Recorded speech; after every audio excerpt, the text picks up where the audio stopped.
राज्यसभेच्या एका जागेसाठी आग्रही आहे का असा प्रश्न उपस्थित झालाय।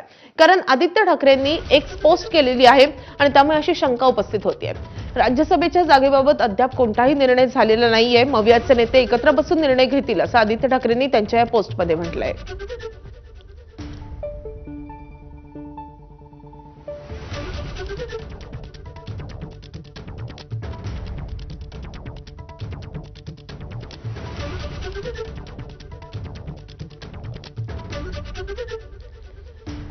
आदित्य ठाकरेंची एक्सपोस्ट आपण पाहतोय। शरद पवारांच्या राष्ट्रवादीचे नेते जयंत पाटील, सुप्रिया सुळेंनी उद्धव ठाकरेंची भेट घेतली आहे। राज्यसभेच्या जागेबाबत अद्याप कोणताही निर्णय झालेला नाहीये आणि तो लवकरच घेतला जाईल असं आदित्य ठाकरेंनी त्यांच्या पोस्टमध्ये म्हटलंय। मवियातील सर्व पक्ष या जागेबाबत आणि राजकीय समीकरणांबाबत चर्चेसाठी एकत्र असतील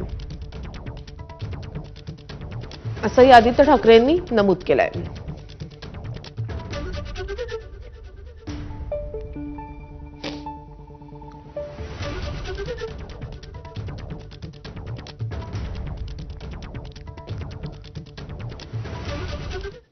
तर राज्यसभा निवडणुकीसंदर्भात भाजप